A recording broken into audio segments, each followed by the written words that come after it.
আসসালামু আলাইকুম বন্ধুরা, কেমন আছেন আপনারা? আশা করি সবাই ভালো আছেন। আলহামদুলিল্লাহ আমি ভালো আছি। আবার একটি নতুন ভিডিও নিয়ে আপনাদের সঙ্গে চলে এসেছি মিজানুর রহমান আজারির ওয়াজ। আপনারা যারা যারা মিজানুর রহমান আজারির ওয়াজ শুনতে ভালোবাসেন তারা ফুল ভিডিওটি দেখতে থাকেন, আশা করি ভালো লাগবে। তুর পাহাড়, সাইয়েদনা মুসা আলাইহিস সালাম এই পাহাড়ে উঠে কথা বলতেন কার সাথে? তাওরাতের মতো কিতাবকে আল্লাহ তাআলা কাঠের তক্তার মধ্যে লিখে এই পাহাড়ের উপর নাজিল করেছে। কাঠের তক্তা চিনেন? কাঠ দিয়ে মোটা মোটা তক্তা বানায় না? আল্লাহ নিজ হাতে তাওরাত লিখে এই কাঠের তক্তাগুলো সাইয়েদনা মুসা আলাইহিস সালামকে দিলেন, বললেন যাও, এটার মধ্যে হেদায়েত আছে, নূর আছে, বুরহান আছে, নিয়ে যাও, বনি ইসরাইলের কাছে দাওয়াতের বাণী পৌঁছে দাও, তুমি বার্তাবাহ, যাও। সাইয়েদনা মুসা আলাইহিস সালাম দেখলেন ছোট্ট ছোট্ট কিছু কাঠের ফলকার তক্তা, ভাবলেন কাঁধের মধ্যে তুলে নিয়ে যাই, এর চেয়েও কত ভারী ভারী জিনিস আমি মুসা কাঁধের মধ্যে তুলে বেড়াই। কিন্তু সাইয়েদনা মুসা আলাইহিস সালাম তক্তার মধ্যে হাত দিয়ে দেখে কাঁধে উঠাবে তো দূরের কথা, নাড়াতেই পারে না। সুবহানাল্লাহ পড়েন। কাঁধে উঠাবে তো দূরের কথা, কি করতে পারে না? নাড়াতেই পারে না। মুসা আলাইহিস সালাম ভাবলেন এদিক দিয়ে মনে হয় শক্ত, ওদিকে মনে হয় নরম, ওদিক দিয়ে ধরি, ওদিকে টান দেয়, ওদিকেও নড়ে না, মাঝখানে ধরে টান দেয়, নড়ে না। ঘটনা কি? এর চেয়ে কত বড় তক্তা কান্দে লয়ে ঘুরি, আর এগুলো নড়ে না কেন? আল্লাহ জিব্রাইলরে বলেন না একটু হেল্প করতে? আল্লাহ বললেন যাও, তোমার হেল্প করতে কইছে। মুসা আলাইহিস সালাম বললেন ভাই জিব্রাইল তুমি এদিক দিয়ে ধরো, আমি ওদিক দিয়ে ধরি। আমরা এরকম ধরে বলি না মারো টান হেইয়ো, এই দুইজনে হেইয়ো হেইয়ো শুরু করছে, কিন্তু তক্তা নড়ে না। মুসা আলাইহিস সালাম বললেন চলো পজিশন চেঞ্জ করি, তুমি এদিকে আমি ওদিকে, মারো টান আরো জোরে, কিন্তু তক্তা নড়ে না। মুসা আলাইহিস সালাম বললেন আল্লাহ জিব্রাইলের যে সঙ্গী ফেরেশতা 11 বলো না একটু হেল্প করতে? আল্লাহ বলে যাও হেল্প করে আস। এবার সবাই মিলে মারো টান আরো জোরে, গায়ে যত জোর আছে মুসা আলাইহিস সালাম তক্তা ধরে টান দিলেন। টানের চোটে প্রত্যেকটা লোমকূপ দিয়ে ঘাম বেরোতে শুরু করে, এক একটা টানে কোমরের রক ছিঁড়ে যাওয়ার অবস্থা, কিন্তু তক্তা নড়ে। আল্লাহ ডেকে বললেন মুসা রক ছিঁড়ার দরকার নাই, আর ঘেমে অস্থির আর ঘরমাক্ত হওয়ার দরকার নাই। আসলে তক্তার এত ওজন না, কিন্তু তক্তার মধ্যে যেই বাণীগুলো আছে বাণীগুলো কার? এটা আমার বাণী রে মুসা, এগুলো আমার কথা, এগুলো আমার দেওয়া কিতাব, এগুলো সাধারণ দুনিয়ার বাণী নয়, সাধারণ কথা নয়। এই জিনিসটা বোঝাবার জন্য তক্তার ওজন আমি বাড়িয়ে দিয়েছি। এবার ফেরেশতার সাহায্যের দরকার নাই, নিজেই টান দাও, দেখবা উঠাতে পারবা। সাইয়েদনা মুসা আলাইহিস সালাম এখন দেখে টান দিয়ে কাঁধে নেওয়া যায়। সুবহানাল্লাহ পড়েন।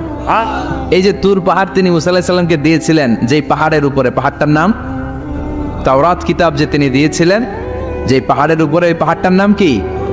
তুর পাহাড়।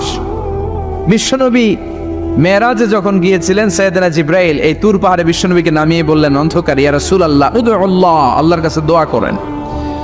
বিশ্বনবী বললেন জিব্রাইল দোয়া করলাম, কিন্তু কোন জায়গায় কোন পাহাড়ের উপরে আমারে নামালাম? আমি তো এলাকা চিনি না, পাহাড় চিনি না, কোন পাহাড় এটা? সাইয়েদনা জিব্রাইল বললেন নবী হাদিহি জাবাল মুসা তুর সাইনা, এটা আপনার ভাই মুসার পাহাড়, তুর পাহাড়। সুবহানাল্লাহ। এটার চূড়ায় বিশ্বনবী দোয়া করেছেন। এবং ইয়াজুজ মাজুজের আক্রমণ থেকে বাঁচার জন্য ঈসা আলাইহিস সালাম কিয়ামতের আগে সব মুমিন বান্দাদেরকে নিয়ে তুর পাহাড়ের উপরে উঠবে। সুবহানাল্লাহ পড়ে। আমি নিজেই তুর পাহাড়ের উপরে উঠছি 2 বার জীবনে। আমি মিশরে ছিলাম তো, ওখানে আমি শিক্ষা সফরে 2 বার আমরা প্রায় তুরে সাইনাতে সফর করতাম। ঠান্ডা একটা এলাকা, মিশরে পুরো মিশরে গরম, ওদিকে ঠান্ডা। 3 ধর্মের লোকদের জন্য এটা একটা তীর্থস্থান, সবাই যায়, ইহুদিরা যায়, খ্রিস্টানরা যায়, আমরাও যেতাম।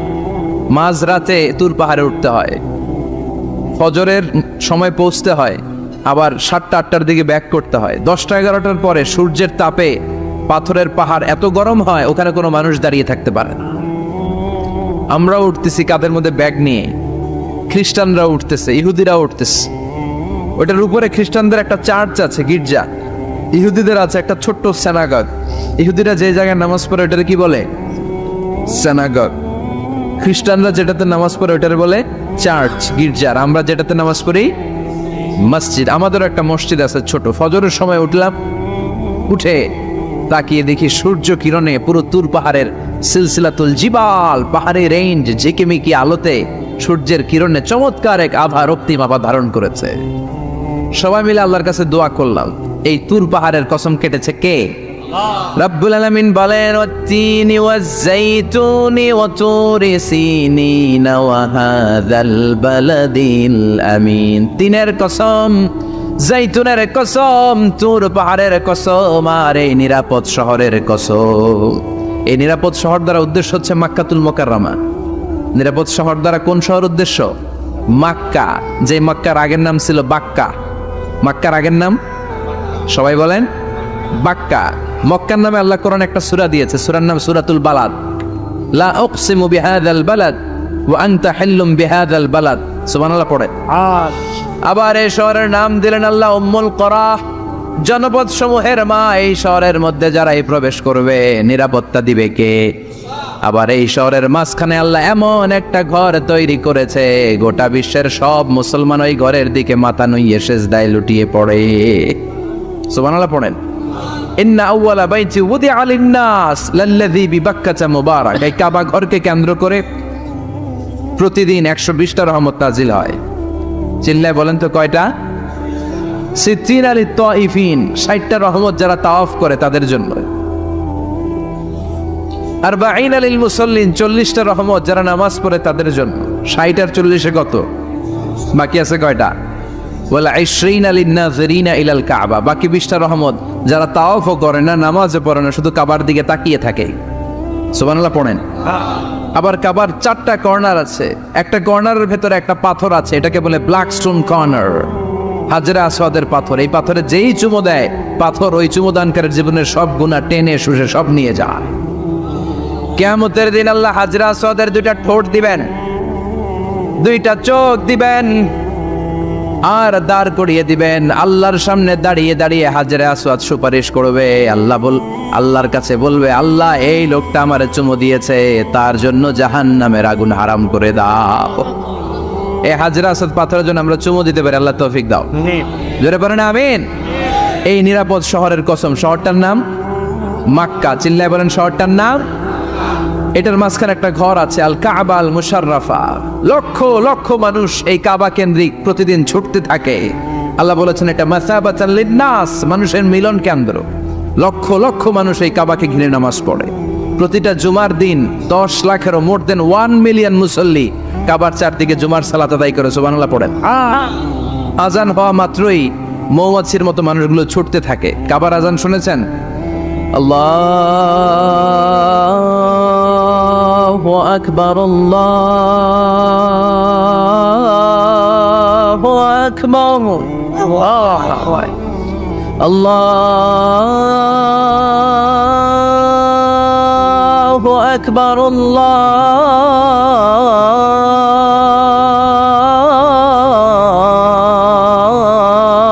আকবার।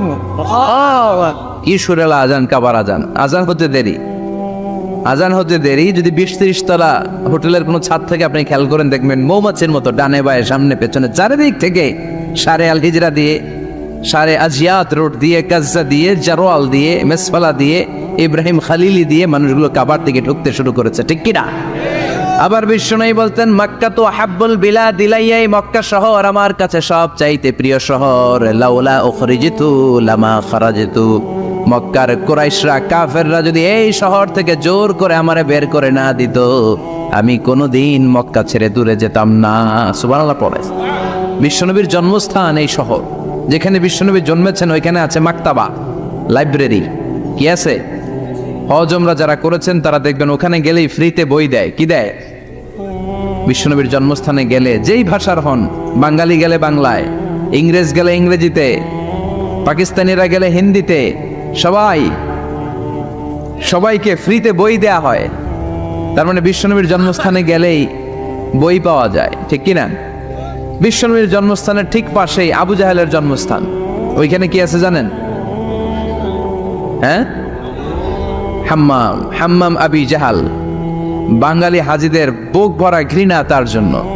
বাঙালি হাজিরা বলে, আবু জাহিল্লার টয়লেট কই, যাইয়া সব ভরাই দিয়া শুন।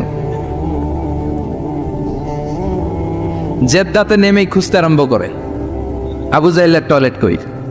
সবাই বলে, এই না জেদ্দায় আসলেন, মক্কা তো আর 80 কিলো দূরে, আপনি যাবেন ওমরা করবেন, বিশ্রাম নেবেন হোটেলে, এরপরে জিয়ারা যখন করায় তখন ওখানে নেয়, কিন্তু নাইম্মা কই আবু জাহেলের টয়লেট কই।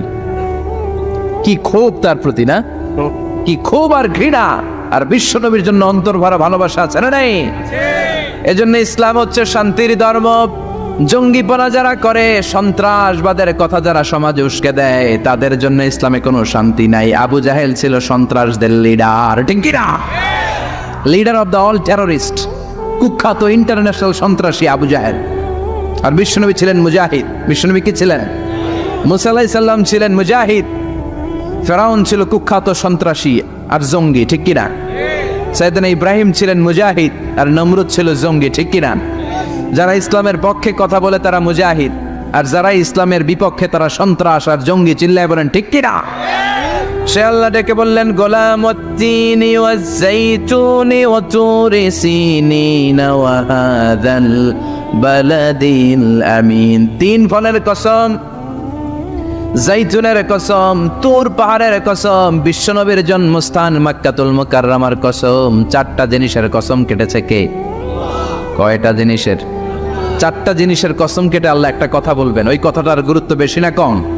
লাকাদ খালাকনাল ইনসানা ফি আহসানি তাকওয়িম। সবাই পড়েন, লাকাদ খালাকনাল ইনসানা ফি আহসানি তাকওয়িম। নিশ্চয় আমি মানুষের চেহারাটারে, আকৃতিটারে বড্ড চমৎকার আকৃতি দিয়ে তৈরি করেছি। সুবহানাল্লাহ। মানুষের মতো কোনো সুন্দর প্রাণী পৃথিবীতে নাই, আছে? গরু দেখবেন সবগুলোর চেহারা একরকম। কুকুরের অলমোস্ট সব কুকুরের কেন্দ্রীয় চেহারা এক, সব ছাগলের কেন্দ্রীয় চেহারা এক, কিন্তু একটা মানুষের সাথে আরেকটা মানুষের চেহারা মিলে। আমার সাথে হুজুরের চেহারার মিল আছে, হুজুরের সাথে ভাইয়ের, ভাইয়ের সাথে আপনার। 700 কোটি মানুষ নাকি পৃথিবীতে এখন আছে। এই 700 কোটির সাথে একটার লগে আরেকটার মিলে কত 700 কোটি ময়রা কবরে ভূত হয়ে রয়েছে, একটার সাথে আরেকটার মিল ছিল। আরো কত 700 কোটি যে কিয়ামতের আগে আসবে, একজনের সাথে আরেকজনের চেহারার কোনো মিল খাবে? এরপর আপনি হিউম্যান অ্যানাটমি নিয়ে গবেষণা করেন, পায়ের পাতা থেকে শুরু করে মাথার তালু পর্যন্ত একটার পর একটা অঙ্গ এমন ভাবে আল্লাহ তৈরি করেছে, পৃথিবীর কোনো ডিজাইনারের কোনো ডিজাইন দ্বারা এটাকে মাপজোক আর পরিমাপ করা সম্ভব না। চিল্লায় বলেন ঠিক কি না? এজন্য আল্লাহ বললেন, লাকাদ খালাকনাল ইনসানা ফি আহসানি তাকওয়িম। মানুষকে চমৎকার আকৃতি দিয়ে তৈরি করেছে কে? আমাদের যে অঙ্গটা ঠিক যেখানে বসানো দরকার, ঠিক সেই অঙ্গটা আল্লাহ তাআলা ওইখানেই বসিয়েছে, ঠিক কি না? আল্লাহর সৃষ্টির মধ্যে কোনো খুঁত ধরার, ভুল ধরার ক্ষমতা কারো আছে? এক লোক বট গাছের তলায় বসে বিশ্রাম নিচ্ছে, আর বট ফল দেখে অবাক যে এত মোটা বট গাছ, ফলগুলো এত ছোট। বট ফল ছোট হয় না নাকি এত বড়? আর পাশেই ছিল কুমড়া গাছ, লাউ গাছ। আল্লাহরে গালে দিতেছে, আল্লাহর কি রুচি! চিকন চিকন কুমড়া গাছ, চিকন চিকন লাউ গাছ, এত বড় ফল, আর ইয়া মোটা বট গাছ, এতটুকু ফল। আল্লাহরে গালি দিতে দিতে ঘুমায় গেছে। আল্লাহরে গালি মারতে মারতে কখন যে ঘুমায় গেছে নিজেও জানেন। হঠাৎ একটা বট ফল পড়ছে একেবারে নাকে, লাফ দিয়ে উঠেছে। উঠে দেখে নাক দিয়ে রক্ত বেরোচ্ছে, ব্লিডিং। নাকের রক্ত মুছে আর পড়তে আরম্ভ করছে আলহামদুলিল্লাহ। কি পড়ে? মনে মনে কয়, আল্লাহরে কেন গালি দিলাম? ওই কুমড়া যদি এইখানে হইতো, ওই লাউ যদি এইটার উপরে হতো, কুমড়া যদি একটা নাকের উপরে পড়তো, আমি নিজেই কুমড়া হয়ে যাইতাম, ঠিক কিনা? সুবহানাল্লাহ পড়েন। মা খালাকতা হাদা বাতিলা। এমনি এমনি আল্লাহ কিছু বানায় নাই, যেখানে যেটা যতটুকু দরকার সেটা করে দিয়েছে কে? চোখ যেখানে থাকা দরকার চোখ দিছে কে? আল্লাহ। নাক যেখানে দরকার নাক দিছে কে? চোখ কান এদিকে না হয়ে যদি অন্যদিকে হয়তো সুবিধা হইতো। চোখ দুইটা মনে করেন এদিকে নাই, আছে এদিকে, এদিকে একটা চোখ, এদিকে সুবিধা হইতো। খাওয়ার সময় আমরা প্রথমে দেখি, নাক দিয়ে শুকি, তারপরে মুখে মারি, ঠিক কি না? তো চোখ যদি পিছনে হইতো, প্রত্যেকটা খাবার নিয়ে চোখটা দেখানো লাগতো এইভাবে, তাই না?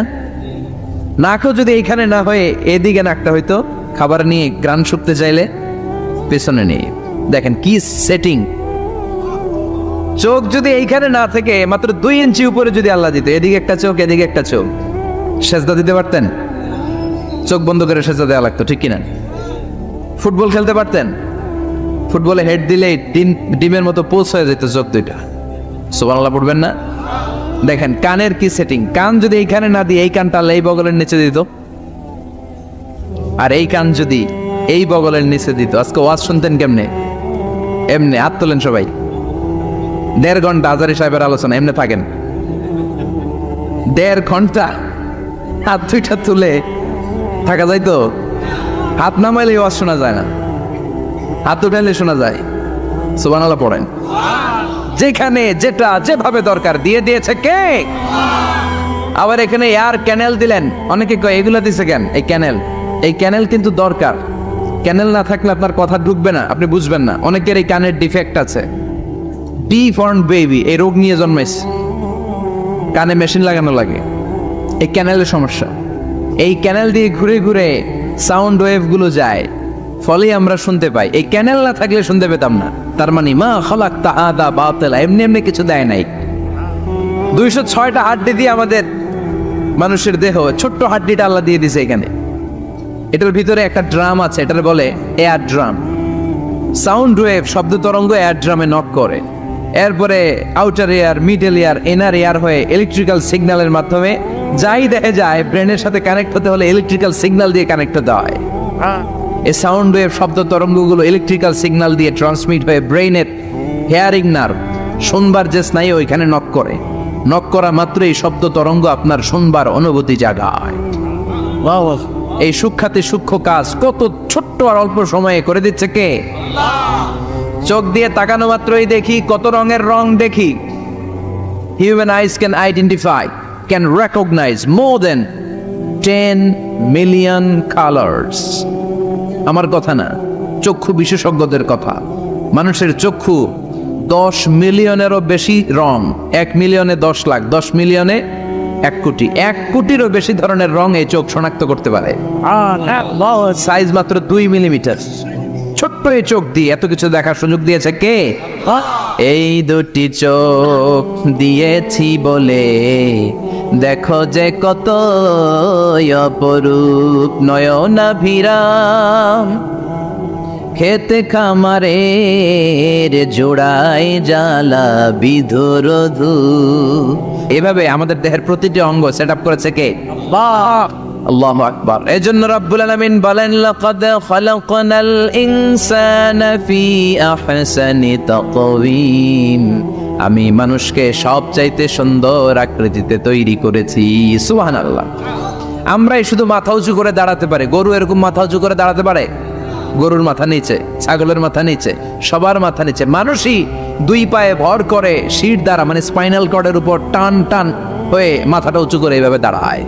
পৃথিবীতে একটাই সৃষ্টি, এজন্য আল্লাহ সৃষ্টির নাম দিয়েছে আশরাফুল, যে মাখলুকাতের কাছে নূরের ফেরেশতাও সেজদা দিতে বাধ্য হয়েছে, ঠিক কি না? আশরাফুল মাখলুকাত বানালেন। এত বৈচিত্র্য মানুষকে আল্লাহ দিয়েছেন, বিবেক দিয়েছেন, আবেগ দিয়েছেন, বাক শক্তি, কথা বলার ক্ষমতা। কোন প্রাণীর আছে? সুবহানাল্লাহ কইবেন না?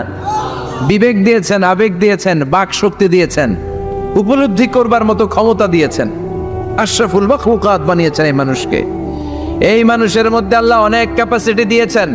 আবার আল্লাহ বললেন, ওমিন আয়াতিহি খালকুস সামাওয়াতি ওয়াল আরদি ওয়াখতিলাফু আলসিনাতিকুম ওয়া আলওয়ানিকুম ইন্না ফি যালিকা লাআয়াতিন লিল আলিমিন। আমার সৃষ্টির মধ্যে অসাধারণ সৃষ্টি, আকাশ এবং জমিন সৃষ্টি, গায়ের রঙের ভিন্নতা, ভাষার ভিন্নতা। সুবহানাল্লাহ। আমরা কোন ভাষায় কথা বলি? কথা বলেন? আপনি কি মনে করছেন সারা ওয়ার্ল্ডে এই ভাষায় কথা বলে? ইন্ডিয়ানরা বলে হিন্দিতে, ইংরেজরা বলে ইংরেজিতে, আরাবিয়ানরা বলে আরবিতে, ঠিক কি না? আমার দেশের বাইরের প্রথম সফর ছিল 2008-এ। সেই থেকে 1 যুগ চলছে এখন সফর। ওই সফর যে কত দরকার ছিল, ওই সফরের আগে এই গ্লোবাল ইসলামকে দেখার সুযোগ আমার হয়নি। মানুষের যে কত ভিন্নতা, কত ভাষায় যে মানুষ কথা বলে। 2008 সালে আমি যখন আমার ইউনিভার্সিটিতে গেলাম, মাগরিবের সালাতের সময় পৌঁছেছি। আজান হওয়ার সাথে সাথে দেখলাম students of more than 100 nationalities, they are coming out from their hostel to offer মাগরিব প্রেয়ার। মাগরিবের আজান দেখলাম হোস্টেল থেকে বিভিন্ন রঙের ছেলেপেলেরা মাগরিবের সালাত পড়ার জন্য বেরোচ্ছে। এক একটার কালার এক এক রকম, এক একটার ভাষা এক এক রকম।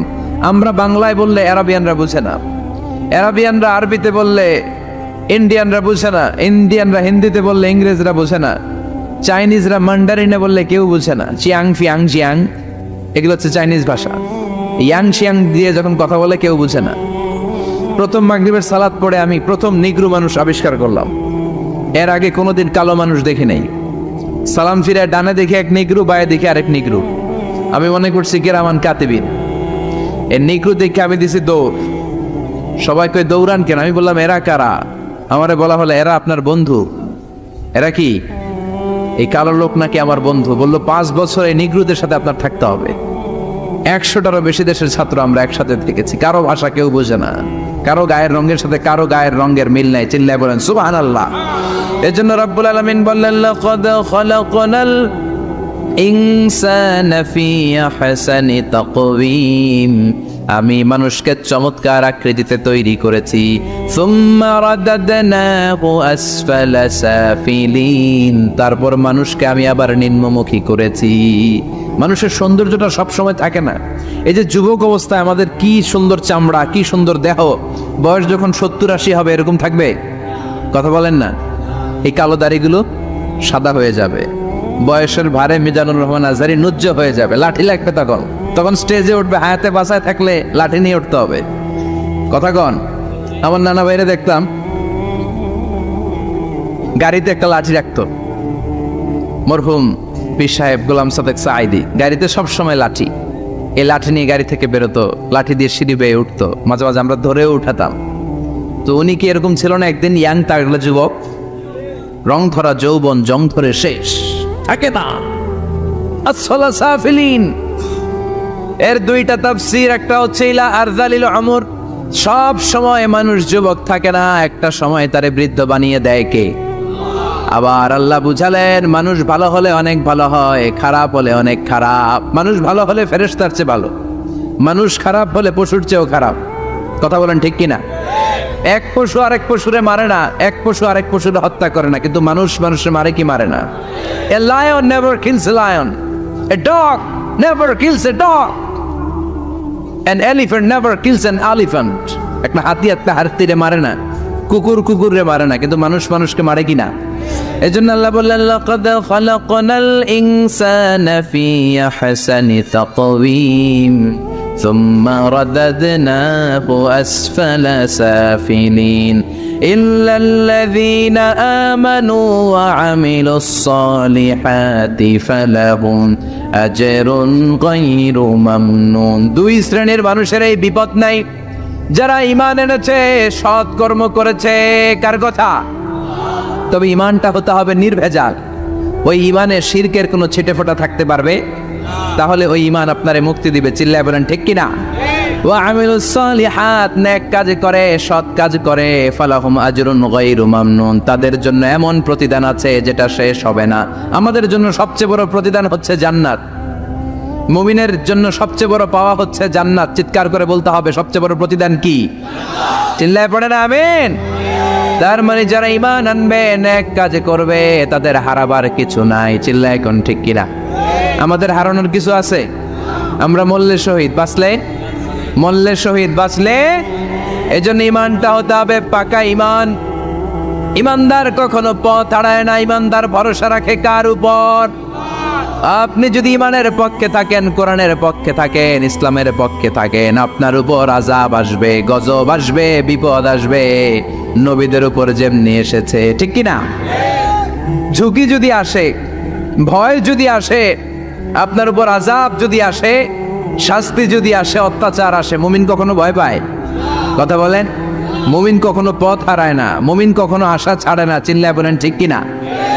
কারণ মুমিন খুব ভালো করে জানে রাত্রি যত গভীর হয়, সুবহে সাদিকের সময় কাছে আসতে থাকে। কথা বলেন। গর্ভবতী মায়ের পেটের ব্যথা যত বাড়তে থাকে, নতুন মেহমান আসার সময় কাছে আসতে থাকে। তেমনি ইসলামের পক্ষে যারা কথা বলে, ইসলামের পক্ষে যারা লড়াই করে, হকের ব্যাপারে যারা বাতিলের বিরুদ্ধে আপোষহীন, তাদের উপর যত অত্যাচার আসবে, ইসলামের বিজয়ের সময় কাছে ঘনাতে থাকবে। চিল্লায় বলেন ঠিক কিনা? ইসলাম জিন্দা হোতা হয় আর কারবালা কি বাত। প্রতিটা কারবালার রক্তক্ষয়ী সংগ্রামের পরে ইসলামের বিজয় আসে। ইসলামের বিজয় মিষ্টি কথায় আসে না। ইসলামের কথা ইসলামের বিজয়টা এমনি এমনি আসে না, ইসলাম জিন্দা হতা হয় আর কারবালা কি বাত, প্রতিটা কারবালা রক্তক্ষয়ী সংগ্রাম দিয়ে ইসলামের পতাকা উড়ে। চিল্লায় বলেন ঠিক কিনা? সে আল্লাহ বললেন ইল্লাল্লাযীনা আমানু ওয়া আমিলুস সালিহাতি ফালাহুম আজরুন গায়রু মামনুন ফামা ইউকাযযিবুকা বা'দু বিদ্দীন আলাইসাল্লাহু বিআহকামিল হাকিমিন। ও নবী, এরপরেও কোন জিনিস তাদেরকে ইসলাম থেকে দূরে রাখে? তাদেরকে জিজ্ঞেস করেন আমি কি শ্রেষ্ঠতম বিচারক নই? সব বিচারকের শ্রেষ্ঠ বিচারক কে? কার বিচারে কোনোদিন জুলুম হয় না? চিল্লায় বলেন। আল্লাহর বিচারে কেউ কোনোদিন ঠকবে? তিনি সবচেয়ে শ্রেষ্ঠতম বিচারক। বিশ্বনবী বললেন সূরাতুত তিন তেলাওয়াত করতে করতে কেউ যখন এই অষ্টম আয়াতে চলে আসে সেজন্য বলে বালা ওয়া আনা আলা যালিকা মিনাশ শাহিদিন, আল্লাহ আমি সাক্ষ্য দিচ্ছি আপনি শ্রেষ্ঠ বিচারক। আপনার চাইতে শ্রেষ্ঠ বিচারক হতে পারে? দুনিয়াতে যে বিচারগুলো পান নাই, আপনি কি মনে করছেন আখেরাতে এই বিচার হবে না? কথা বলেন। আপনার উপর জুলুম করা হয়েছে, আপনাকে নির্যাতন করা হয়েছে, এগুলোর বিচার করবে কে? আপনার জমি মেরে খেয়ে দিয়েছে, আপনার সম্মান নষ্ট করেছে, বিচার করবে কে? যত অন্যায় বিচার পৃথিবীতে হয়েছে এগুলোর নতুন করে বিচার হবে। সেই বিচারকের সবচেয়ে বড় বিচারকের ভূমিকা পালন করবে আমাদের আল্লাহ। আহকামুল হাকিমিন, আল্লাহ পুরে question to the audience, to the মুমিনিন। মুমিনদের কাছে আল্লাহ একটা প্রশ্ন রেখে এই সূরাটা শেষ করেছেন। আলাইসাল্লাহু বি আহকামিল হাকিমিন, আমি কি শ্রেষ্ঠতম বিচারক নই? মা খাদিজার ব্যাপারে আল্লাহ বলেছেন জিব্রাইল তুমি যে খাদিজারে আমার পক্ষ থেকে সালাম দিয়ে দাও, আর খাদিজারে বলে দাও জান্নাতে খাদিজার জন্য এমন ঘর আমি প্রিপেয়ার করে রেখেছি যেই ঘরের ভিতরে কোনো নয়েজ নাই, কোনো আওয়াজ নাই, কোনো ডিস্টার্ব নাই, আছে শান্তি। সুবহানাল্লাহ। কারণ বিশ্বনবীর জন্য খাদিজা নিজের ঘরটার এরকম নয়েজহীন, কোলাহল মুক্ত, শান্তিময় করে রেখেছিলেন। বিশ্বনবী কোলাহলপূর্ণ দাওয়াতি কাজ শেষ করে যখন ঘরে যেতেন কলিজাটা ঠান্ডা হয়ে যেত। বিশ্বনবীর জন্য এমন একটা ঘর রেখেছিলেন মা খাদিজা, ওই ঘরে বিশ্বনবী যখন প্রবেশ করতেন বাইরে যত মারপিট হয়েছে, মারামারি হয়েছে, কাফেরদের যত অত্যাচার সহ্য করেছে, ঘরে ঢোকার সাথে সাথে নবী সব ভুলে যেতে। এত মায়া, শান্তি, প্রশান্তির ঘর খাদিজা বানিয়েছিল। এজন্য আল্লাহ বলেছে জিব্রাইল খাদিজারে বলো খাদিজার জন্য এমন জান্নাত আমি রেখেছি যে জান্নাতে কোনো সাউন্ড নাই, আওয়াজ নাই, ডিস্টার্ব নাই, কোলাহল নাই, কোনো নয়েজ নাই। চিল্লায় পড়েন আল্লাহু আকবার। এজন্য মায়েরা খাদিজার জীবনী থেকে শিক্ষা, স্বামীর জন্য ঘরটারে প্রশান্তিপূর্ণ করে রাখবেন।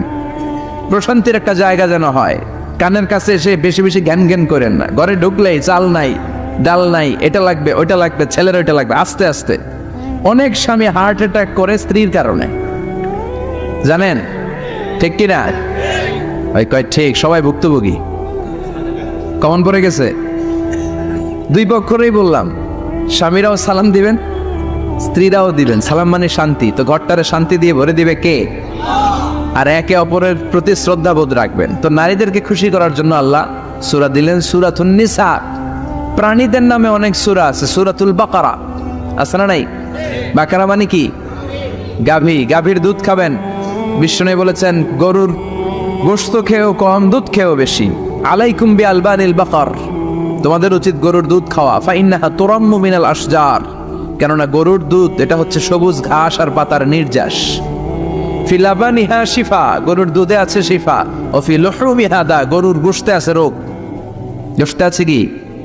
গরুর গোশত খাইলে রোগ বাড়ে না? অনেক ডাক্তার আছে এরা সিরিয়াল নেয় না, যারা গরুর গোশত খায় বেশি, বলে লাল মাংস যারা খাবে এরা যেন আবার সিরিয়াল না দেয়। আছে না নাই? বিশ্বনবীর খাবারের তালিকায় দুধ ছিল।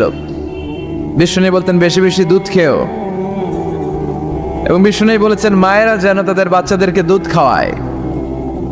মায়ের বুকে প্রথম যে দুধটা আসে এটাকে বলে শাল দুধ। এটা বাচ্চার জীবনের প্রথম প্রাকৃতিক টিকা। সুবহানাল্লাহ পড়েন। আমরা কত টাকা দিয়ে দামি দামি টিকা দেই, কিন্তু প্রথম টিকাটা আল্লাহ ফ্রি দিছেন। সুবহানাল্লাহ পড়েন। বাকারার নামে সূরা দিলেন, আনকাবুত মাকড়সার নামে সূরা দিলেন, নাহাল মৌমাছির নামে সূরা, নামাল পিঁপড়ার নামে সূরা। সুবহানাল্লাহ পড়েন। এইভাবে আপনি খুঁজলে কোরআনের চ্যাপ্টারগুলো যে কত সুন্দর সুন্দর নাম দিয়ে আল্লাহ দিয়েছেন, তারই ধারাবাহিকতায় আজকের সূরাটির নাম দিয়েছেন আল্লাহ একটা ফলের নামে। কিসের নামে? 3 ফলের নামে। সূরার নাম কি? সাইয়েদনা বারা ইবনে আযিব রাদিয়াল্লাহু তাআলা আনহু বর্ণনা করেন, বুখারীর বর্ণনা। তিনি বলেন, সামি'তু রাসূলুল্লাহ ইয়াকরাউ সূরাতাত তিন ফি সালাতিল ইশা। আমি বারা ইবনে আযিব রাদিয়াল্লাহু তাআলা আনহু এশার নামাজে বিশ্বনবীকে সূরাতুত তিন তেলাওয়াত করতে শুনেছি। কোন নামাজে? কোন সূরা পড়তেন? কোন নামাজে? কোন সূরা? মনে থাকবে? পড়বেন তো? তিনি বলেছেন, এশার নামাজে আমি বিশ্বনবীকে সূরাতুত তিন তেলাওয়াত করতে শুনেছি। ফামা সামি'তু আহসানা সাওতিন মিন সাওতি রাসূলিল্লাহ। আল্লাহ রাসূলের কণ্ঠের চাইতে এত মধুর কণ্ঠ আমার জীবনে শুনি নাই। বিশ্বনবী যখন তেলাওয়াত করতেন সাহাবাদের কলিজা ঠান্ডা হয়ে যেত। সাহাবারা মাঝে মাঝে খাবার না পেলে, ঘরে খাদ্য না থাকলে বিশ্বনবীর কাছে চলে আসতেন। এসে বিশ্বনবীর চেহারার দিকে তাকায় থাকতেন, ওনার কণ্ঠে তেলাওয়াত শুনতেন। বিশ্বনবীর তেলাওয়াত শুনলে চেহারার দিকে তাকায় থাকলে ক্ষুধার কথা তারা ভুলে যেতেন। কি কণ্ঠ ছিল বিশ্বনবী!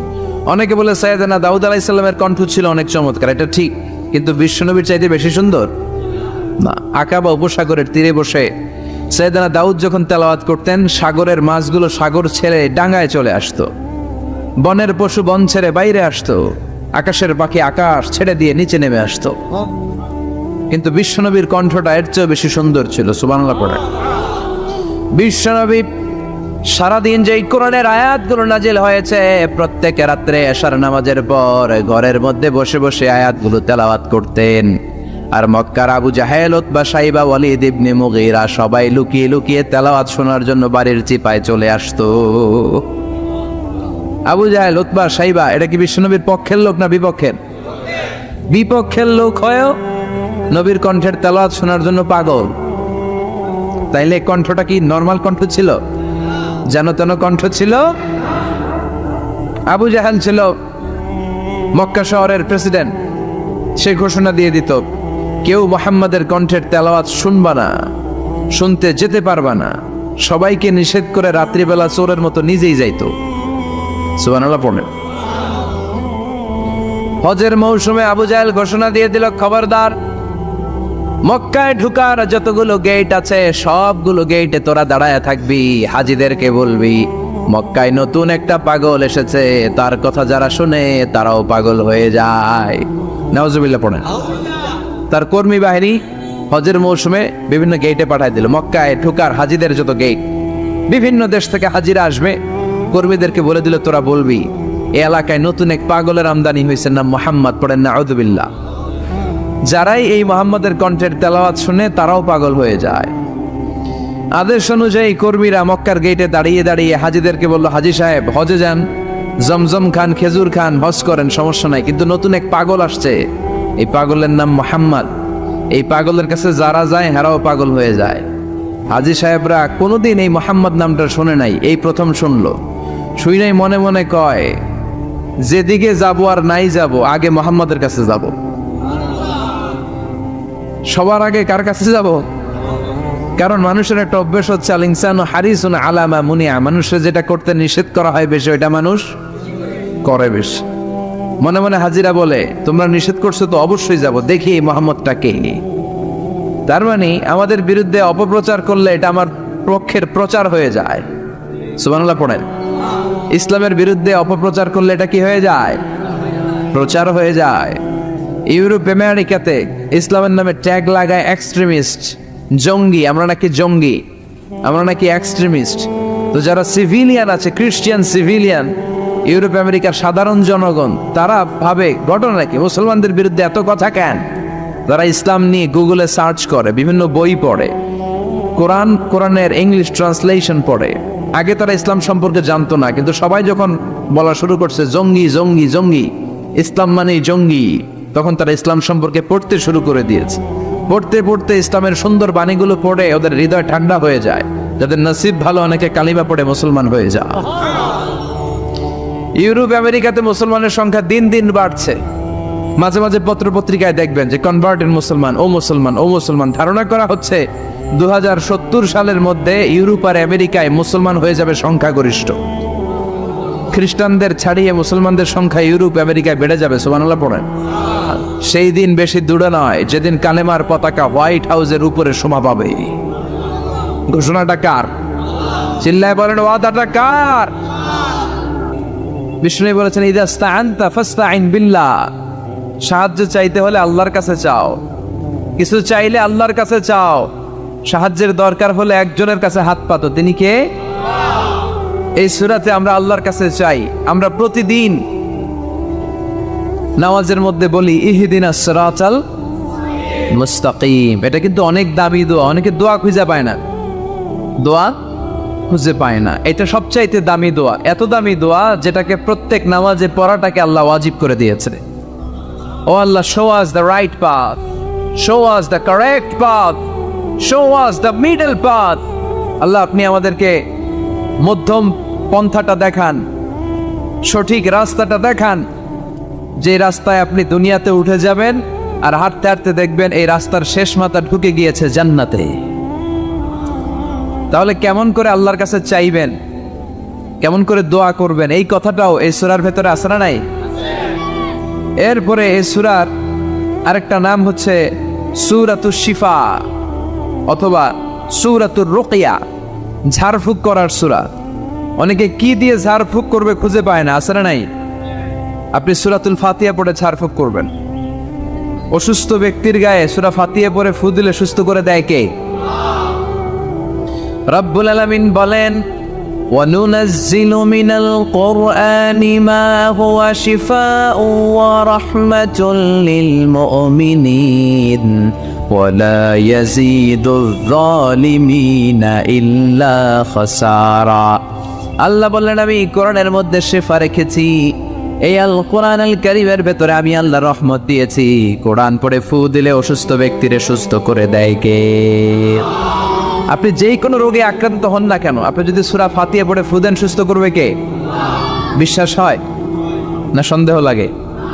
যাদের বিশ্বাস হয় তাদের ফুতে কাজ হয়ে যাবে, আর যাদের সন্দেহ লাগে এরা হাজারবার ফু দিলেও কোনো কাজ হবে না। বিষ্ণু ঈসা ইসলাম সূরা ফাতিহা পড়ে সাহাবাদেরকে ফু দিতেন, আবার সূরা ইখলাস, সূরা ফালাক, সূরা নাস পড়ে ফু দিতেন। মা আয়েশা যখন অসুস্থ হতেন আর এসে যখন বিষ্ণু ঈসা ইসলামের কাছে বলতেন ইয়া রাসূলুল্লাহ আমি অসুস্থ, আপনি আমার জন্য দোয়া করেন, বিষ্ণু ঈসা ইসলাম মা আয়েশাকে সূরাতুল ইখলাস, সূরাতুল ফালাক আর সূরাতুন নাস পড়ে হাতের মধ্যে ফু দিতে বলতেন, আর বলতেন এই হাতে ফু দিয়ে তুমি হাতটা মাথা থেকে পা পর্যন্ত মাসে করো, তোমার সুস্থ করে দিবে কে? এটা বলে তিন কুল, কুল আস-সালাসা, কি বলে? তিন কুল, সূরাতুল ইখলাস, সূরাতুল ফালাক আর একটা সূরাতুন নাস, এগুলো পড়ে ফু দিবেন, অসুস্থ ব্যক্তি সুস্থ হয়ে যাবে। আবু সাঈদ আল খুদরি রাদিয়াল্লাহু তাআলা আনহু উনি একবার একটা সফরে বেরোলেন। উনি সফরের মধ্যে দেখলেন আরবের কিছু গোত্রের লোক এক পাশে দাঁড়িয়ে আছে, আর সবাই মিলে একজন লোককে মন্ত্র পড়ে ফু দিচ্ছে। তিনি বললেন কি হয়েছে তোমাদের? তারা বলল আমাদের নেতাকে সাপে কামড় দিয়েছে, বিষাক্ত সাপ, এত ভেনোমাস স্নেক, এটা আমাদের এই সর্দারকে আর বাঁচানো সম্ভব না, সে সাপের কামড়ে বিষাক্ত হয়ে এখনই মারা যাবে।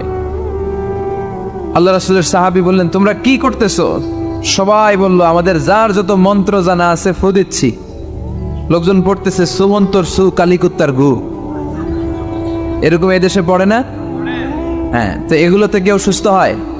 কথা বলেন। আল্লাহ রাসূলের সাহাবী বললেন কোনো মন্ত্রতন্ত্রে কাজ হবে না, আমার কাছে এমন এক জিনিস জানা আছে যেটা পড়ে আমি ফু দিব, সুস্থ করে দিবে কে? আবু সাঈদ আল খুদরি রাদিয়াল্লাহু তাআলা আনহু গেলেন, সবাইকে সরিয়ে তিনি সূরা ফাতিহা পড়লেন। উনি এর আগে জীবনে কখনো রুকিয়া করে না, এই ঝাড়ফুঁক করে না, এই প্রথম অন টেস্ট। কি করতেছে?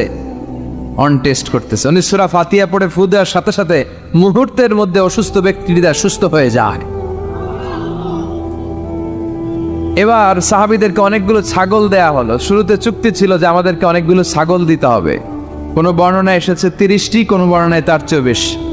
এবার সাহাবারা ছাগল নিয়ে ফিরে আসতেছেন, পথিমধ্যে প্রচন্ড ক্ষুধা লেগেছে, কয়েকটা ছাগল জবাই করে সবাই খেলেন।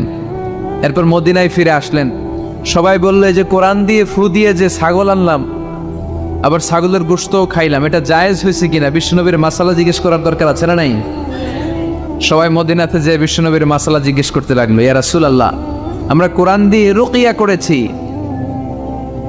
ঝাড়ফুঁক করেছি, তার বিনিময়ে 30টা ছাগলও নিয়েছি, ছাগলের গোশতও খাইছি, এখন কি করব বলেন? বিশ্বনবী বললেন কিছু করা লাগবে না, আরো খাও, খাও, কোনো সমস্যা নাই, কারণ তোমরা কোরআনের দাম বাড়ায় দিছো, এটা জায়েজ হয়েছে। আর তোমরা ভাগ বটোয়ারা করে ছাগল নেওয়ার পরে ছাগলের গোশত কিছু থাকলে আমারও দিও। সুবহানাল্লাহ পড়বেন না? সূরাতুল ফাতিহা এটাকে বলে সূরাতুর রুকিয়া, সূরাতুশ শিফা। পৃথিবীর অনেক দেশে, মুসলিম দেশে, ওখানে আমি দেখেছি রুকিয়া সেন্টার আছে। কি সেন্টার? আর আমগো দেশে আছে কবিরাজির সেন্টার। কথা কন, আমগো দেশে কি সেন্টার? কবিরাজির সেন্টার। আপনাদের চকরিয়া আছে? কি দিয়ে করে এগুলা? হ্যাঁ, গাছের পাতা টাতা, হ্যাঁ, গাছের ঔষধি গুণ সমৃদ্ধ বনাজি যেই গাছ আছে ওগুলোর ভেতর থেকে শিফা নেওয়া যাবে, সমস্যা নেই। কিন্তু ব্যাঙের ঠ্যাং, টিকটিকির লেজ আছে না নাই, এগুলো দিয়ে মন্ত্রতন্ত্র পরে তাবিজ দেয়, এগুলো নেওয়া যাবে? তাবিজ ঝুলানো শিরক, তাবিজ ঝুলানো শিরক। কোরআনের আয়াত দিয়ে তাবিজ দিলে কি হবে? ইখতিলাফ আছে। কেউ বলেছে কোরআনের আয়াত দিয়ে হলে জায়েজ, কিন্তু শক্ত যে মতামতটা, অথেন্টিক যেই অপিনিয়ন, সেটা হচ্ছে না, আপনি তাবিজ ঝুলাবেন না, কারণ বিশ্বনবী ঝুলায় নাই, আপনি রুকিয়া করবেন। তো পৃথিবীর অনেক দেশে তাদের ওখানে আছে রুকিয়া সেন্টার, আমগো দেশে আছে কবিরাজ সেন্টার। এগুলো না করে আপনারা রুকিয়া সেন্টার করবেন। বিশ্বনবীর শিখানো যতগুলো পদ্ধতি আছে সবগুলোর ভেতরে বরকত আছে না নাই? বিশ্বনবী বলতেন তোমরা কালিজিরা খাও, হাব্বাতুস সাউদা শিফাউন মিন কুল্লি দা ইল্লা সাম। বিশ্বনবী বলতেন মৃত্যু ছাড়া এই কালিজিরা সব রোগের ঔষধ। এই কালিজিরা শুধু একটা রোগকে ভালো করতে পারে না, এই রোগটার নাম মৃত্যু। এটার কোনো চিকিৎসা আছে না। এরপর বিশ্বনবী মধু খাইতে বলতেন। মধু কোরআনে বলা হয়েছে ফিহি শিফাউন লিন্নাস, মধুর ভেতরে মুমিনদের জন্য আছে রেমেডি, শিফা। আপনি মধু খাবেন, আপনারা সুস্থ করে দিবে কে? তো এই জন্য বিশ্বনবীর শেখানো সবগুলো জিনিসের ভেতরে বারাকা। বিশ্বনবী সিঙ্গা লাগাতেন। কি লাগাতেন? আরবিতে এটাকে বলে হেজামা। পৃথিবীর অনেক দেশে হেজামা সেন্টার আছে। কি সেন্টার? হিজামা সেন্টার। এই কাপিং বলে এটাকে, প্লাস্টিকের কাপিং লাগায় দেহের ভেতরে যে দূষিত রক্তগুলো আছে, যেখানে পেইন হয়, ব্যথা হয়, টেনে এই দূষিত রক্তটা বের করে দিবে আর আপনারা সুস্থ করে দিবে কে? বিশ্বনবী এই কাপিং করতেন। আমাদের বাংলাদেশে অনেক ওই যে সাপের খেলা দেখায় যে মহিলারা, এরাও এগুলো করে উল্টা পাল্টা। এরা গান বানায়, কয় পক্ষোয়াই জোখোয়াই, সিঙ্গা লাগায়, সাপের খেলা দেখায়, আছে না নাই? এই সাপের খেলা দেখাবে, পক্ষোয়াই জোখোয়াই বলবে, আসলে কিছু বের করতে পারে না। বিশ্বনবীর শিখানো যতগুলো পদ্ধতি আছে আমরা সেগুলো মানবো। ওগুলোর ভেতরে বরকত দিয়েছে কে? এখন গোটা বিশ্বের বিভিন্ন জায়গায় বিশ্বনবীর এই হেজামা, সিঙ্গা লাগানোটা, এটা ল্যাবরেটরিক্যালি প্রুভড হয়েছে যেটা স্বাস্থ্যকর। এবং আমি দেখলাম গত বিশ্বকাপে একজন ফুটবলার তারকা, সে তার দেহের অনেক জায়গায় সিঙ্গা লাগিয়েছে। আলহামদুলিল্লাহ পড়েন। তার মানে ইউরোপ, আমেরিকায়, গোটা বিশ্বে বিশ্বনবীর এই সুন্নাহগুলো ছড়াই দিচ্ছে কে? ওয়ালা বাইতা ওয়াবার ওয়ালা মাদার ইল্লা আদখালাহুল্লাহু হাযাদ দ্বীন। আল্লাহর ওয়াদা, আল্লাহ বলেছেন নবী এই পৃথিবীতে এমন কোনো জঙ্গল থাকবে না, মরুভূমি থাকবে না, এমন কোনো ঘর থাকবে না, বাড়ি থাকবে না, এমন কোনো পাহাড় থাকবে না, এমন কোনো জায়গা থাকবে না যে জায়গায় আমি কালেমার কথা আর ইসলামের কথাকে পৌঁছায় দেব না। প্রতিটা জায়গায় ইসলামের কথাকে পৌঁছায় দিবে কে? কালেমার বাণীকে পৌঁছে দিবে কে? তাহলে অসুস্থ হলে কোন সূরা পড়ে ফু দিবেন? কথা বলেন। হুজুরের কাছে গেলে হুজুর এটা পড়েই ফু দেয়। আমাদের কাছে আসলে আমরা কি বানায় বানায় কিছু পড়তে পারবো না? আমরাও সূরা ফাতিহা পড়েই ফু দেই। তা আপনিও সূরা ফাতিহা পড়ে ফু দিবেন। আর আব্বা আম্মার কাছে দোয়া চাইবেন বেশি। কার কাছে? মায়ের দোয়া আল্লাহ কোনোদিন ফিরায় দেয়? কথা বলেন। ওগো মা তুমি এই ধরনের শ্রেষ্ঠ নেয়ামত, তোমারই পদতলে রয়েছে জান্নাত। ওগো মা তুমি এই ধরনের শ্রেষ্ঠ নেয়ামত, তোমারই পদতলে রয়েছে জান্নাত। আলহামদুলিল্লাহ পড়েন। সালাসু দাওয়াতিন মুস্তাজাবা, 3 ব্যক্তির দোয়া আল্লাহ ফিরায় না। এক হচ্ছে মুসাফিরের দোয়া, 2 হচ্ছে মজলুমের দোয়া, 3 হচ্ছে মায়ের দোয়া, বাবার দোয়া, ছেলে মেয়েদের জন্য হাত তুলে দোয়া করতে দেরি, ওই দোয়া কবুল হতে দেরি হয়। এজন্য মায়ের কাছে দোয়া চাইবেন তো, বাবার কাছে। গোটা পৃথিবীর সবগুলো পীর সাহেব মিলে যদি ফু দেয় আর আপনার মা যদি শুধু বিসমিল্লাহ বলে ফু দেয়, মায়ের দোয়া কবুল করে নেবে কে? কত বড় দামি সম্পদ আমাদের ঘরে আমরা জানি না। বিষ্ণু বলেছেন কিয়ামতের একটা আলামত হচ্ছে কিয়ামতের আগ দিয়ে বিয়ের পর ছেলেগুলো মাকে ভুলে যাবে আর বউয়ের অন্যার পিছনে খালি ছুটবে, দৌড়াবে। বউ পাগলা, মারে ভুলা যায়, আছে না নাই? চকরিয়াতে মাশাআল্লাহ এগুলা নাই কি? বেশি? সর্বনাশ। যুবক ভাইয়েরা এগুলো করবা না। আব্বা আম্মার কাছ থেকে দোয়া নিবা। খেয়াল রাখবেন, আপনি যত নামাজ পড়েন, আপনি যত রোজা করেন, আপনি যত ইবাদত করেন, আপনি যত হজ করেন, যত দান করেন, আপনার আব্বা আর আপনার আম্মা যদি আপনার উপরে নাখোশ থাকে, আপনার ইবাদত আপনারে বাঁচাতে পারবে না। আপনি সেজদা দিতে দিতে কপালে দাগ ফেলেছেন, এই কালো দাগে আপনারে কিছু করে দিতে পারবে না যদি আব্বা আম্মা আপনার বিরুদ্ধে আল্লাহর কাছে নালিশ করে। এজন্য আব্বা আম্মার কাছ থেকে দোয়া নিতে রাজি আছেন তো? আর অসুস্থ হলে কি পড়ে ফু দিবেন? সবাই বলেন, মনে থাকবে? পেটে ব্যথা, মাথায় ব্যথা, ডায়াবেটিক্স, গ্যাস্ট্রিক, আলসার, সবাই বলেন কোন সূরা? হ্যাঁ, প্যারাসিটামল 3 বেলার মতো। সব রোগের জন্য কোন সূরা? চিল্লায় বলতে হবে কোন সূরা? ফাতিহা। আর যদি জিন ভূত ধরে তাহলে পড়বেন আয়াতুল কুরসি। জিন ভূত ধরে না মাঝে মাঝে, জিন আসন করে, এটা অদৃশ্য একটা প্রাণী। জিসমুন নারিউন ইয়াতাশাক্কালু বিআশকালিন মুখতালিফা, আগুনের তৈরি একটা সৃষ্টি, তারা চাইলে যে কোনো আকৃতি নিতে পারে। এই জিনেরা এসে বিশ্বনবীর কাছে কালিমা পড়ে একদল জিন মুসলমান হয়েছে। বিশ্বনবীর কণ্ঠের সুমধুর তেলাওয়াত শুনে একদল জিন বলেছে, আর ওই কথাটা আল্লাহ কোরআনে কোট করেছে, ইন্না সামি'না কুরআনান আজাবা ইয়াহদি ইলা রুশদি ফাআমান্না বিহি। আমরা কি আজীব কোরআনের তেলাওয়াত শুনলাম, যে কোরআন মানুষকে হেদায়েতের পথ দেখায়। এর চেয়ে কোনো দামি জিনিস পৃথিবীতে নাই, ফলে এই কোরআনের উপর আমরা ঈমান আনলাম। এই জিন জাতীয় বিষ্ণু ঈসা ইসলামের কাছে ঈমান এনে কালিমা পড়ে মুসলমান হয়েছে। এই জন্য এই জিনেরা মাঝে মাঝে আমাদের ক্ষতি করে। টয়লেটে ঢোকার আগে এই জিন থেকে আল্লাহর কাছে পানাহা চাবেন, আল্লাহুম্মা ইন্নী আউযু বিকা মিনাল খুবুসি ওয়াল খাবাইস। খুবুস হচ্ছে খবিসের প্লুরাল, আর খবিসাতুন এটার প্লুরাল হচ্ছে খাবাইস, মানে আল্লাহ।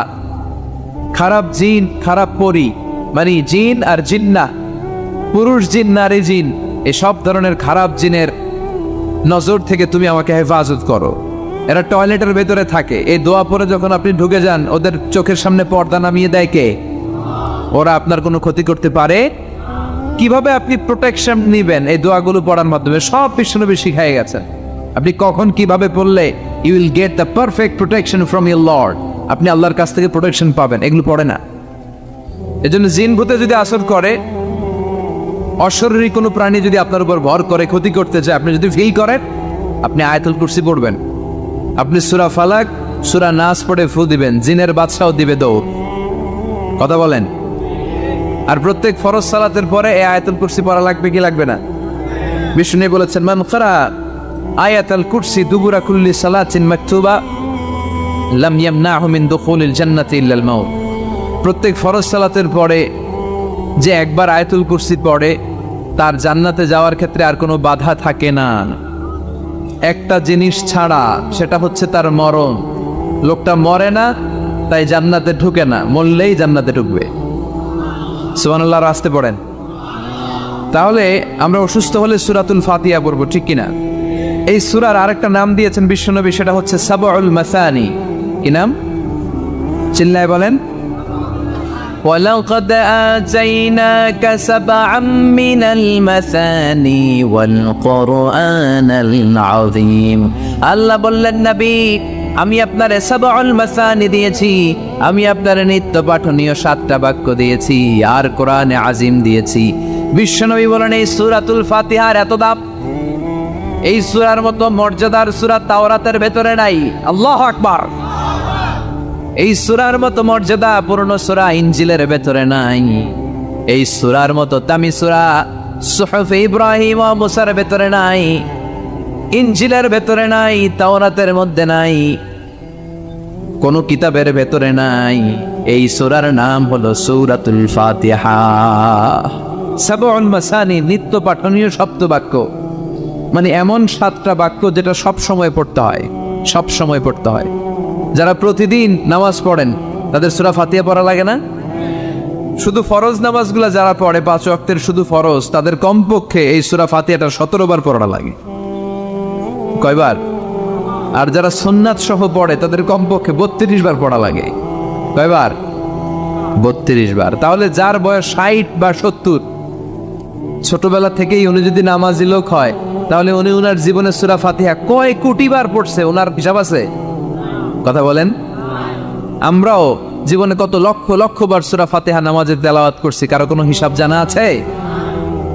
এত লক্ষ বার সূরা ফাতিহা পড়ার পরেও কোনোদিন কি মনে হয়েছে যে সূরাটা পুরান পুরান লাগে? হ্যাঁ, একটা গান যদি আপনি 10 বার শোনেন, হ্যাঁ 20 বার শোনেন, 100 বার শোনেন, 1000 বার, আর ভাল লাগবে? কিন্তু লক্ষ লক্ষ কোটি কোটি বার সূরা ফাতিহা পড়ার পরেও কোনোদিন কি আপনার মনে প্রশ্ন জেগেছে কি রে এই সূরাটা আর ভাল লাগে না, পুরান পুরান লাগে, আজকে আর এই সূরা পড়ুন না, কুল হল্লা দিয়ে নামাজ শুরু করুন? কথা বলেন। এভাবে কখনো কোরআনকে পুরাতন মনে হয়? এটা কোরআনের মুআজিজা, চিৎকার করে বলেন ঠিক কি না? এজন্য রাব্বুল আলামিন বলেন ওয়ালাকাদ আতাইনাকা সাবআম মিনাল মাসানি ওয়াল কুরআনাল আযীম। ও নবী, আমি আপনার নিত্য পাঠনীয় সপ্তবাক্য দিয়েছি, যে এই 7টা বাক্য প্রতিদিন নামাজে পড়তে হয়। আলহামদুলিল্লাহ পড়েন। তার মানে আমরা বুঝলাম এই সূরার আয়াত সংখ্যা 7টি। চিল্লায় বলতে হবে কয়টি? 7টি। এই সূরাটাকে আল্লাহ কেমন যেন একটা মানপত্রের মতো বানিয়েছেন। আমাদের কোনো প্রোগ্রামে যদি প্রধানমন্ত্রী আসে, এমপি আসে, আমরা তাদেরকে স্মারকলিপি বা মানপত্র দেই না? এই মানপত্রের শুরুতে আমরা এমপি সাহেবের, মন্ত্রী সাহেবের প্রশংসা করি। কি করি? প্রথমে প্রশংসা করি, এরপরে নিজেদের পরিচয় দেই যে আমরা কারা, আর সবশেষে আমরা আমাদের দাবি দাওয়া পেশ করি। ঠিক কিনা?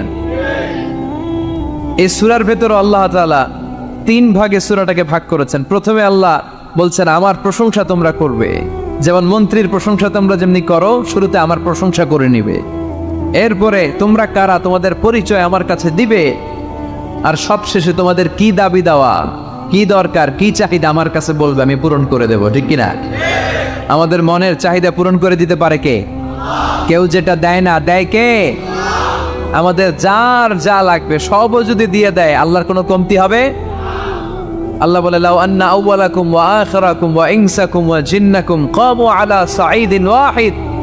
পৃথিবীর সব মানুষগুলো একসাথে দাঁড়িয়ে যদি আল্লাহর কাছে চায়, আল্লাহ এটা দাও, ওইটা দাও, এটা লাগবে, ওইটা লাগবে, চাহিদার কথাগুলো যদি বলে বেড়ায়, আর আল্লাহ একটার পর একটা তাদের চাহিদা যদি পূরণ করে দেয়, সবাইকে যার যা মনে চায় সবও যদি দিয়ে দেয়, আল্লাহ বলে আমি আল্লাহর ধন ভান্ডারের 1 ইঞ্চিও কমবে না। এজন্য কেউ যেটা দেয় না, দেয় কে? আল্লাহ দেয়। তার মানে এই সূরার শুরুতে কেমন করে আল্লাহর প্রশংসা করব আল্লাহ সেটা শিখালেন, তারপরে কেমন করে আমরা আমাদের পরিচয় আল্লাহর কাছে তুলে ধরবো সেটা শেখালেন, আর সবশেষে নিজেদের দাবি দেওয়া আল্লাহর কাছে কেমন করে পেশ করব সেটাও শিখালেন। ঠিক কিনা? পড়েন আউযু বিল্লাহি মিনাশ শাইতানির রাজিম। বিসমিল্লাহির রহমানির রহিম। আলহামদুলিল্লাহি রাব্বিল আলামিন। আর রহমানির রহিম। মালিকি ইয়াউমিদ্দিন। পড়েন আল্লাহু আকবার। আল্লাহ শুরু করলেন কেমন করে আমরা আল্লাহর প্রশংসা করব। আল্লাহ বললেন এভাবে কর, প্রত্যেক নামাজের শুরুতে বল আলহামদুলিল্লাহি রাব্বিল আলামিন। সকল প্রশংসার মালিক এই দুনিয়ার বুকে যত ধরনের প্রশংসা হতে পারে সব প্রশংসার মালিককে। হামদুন মানে প্রশংসা, হামদুন মানে প্রশংসা। আর হামদুনের সাথে যদি আলিফ লাম লাগানো হয় তাহলে অর্থ হয়ে যায় সকল প্রশংসা। আওয়াজ করে বলেন হামদুন মানে। আর যদি আলিফ লাম লাগায় দেন তাহলে অর্থ হয় সকল প্রশংসা। প্রশংসা যত ধরনের হতে পারে, যত ডিজাইনের হতে পারে, যত স্টাইলের হতে পারে, যত কিসিমের হতে পারে, সকল প্রশংসার মালিককে। প্রশংসা হয় সুন্দরের, প্রশংসা হয় কার? যেটা অসুন্দর, কুৎসিত, খারাপ দেখা যায় ওইটার প্রশংসা হয়। প্রশংসা হয় কিসের? আর সবচেয়ে সুন্দর কে? চিল্লায় বলেন কে? ভিডিওটি ভালো লাগলে একটি লাইক, কমেন্ট ও শেয়ার করে পাশে থাকবেন বন্ধুরা। যারা যারা শেষ পর্যন্ত ভিডিওটি দেখেছেন তাদের জন্য অনেক অনেক ভালোবাসা থাকলো বন্ধুরা। আরও নতুন নতুন ভিডিও পেতে চ্যানেলটিকে সাবস্ক্রাইব করে পাশে থাকবেন বন্ধুরা। ভালো থাকবেন, ধন্যবাদ।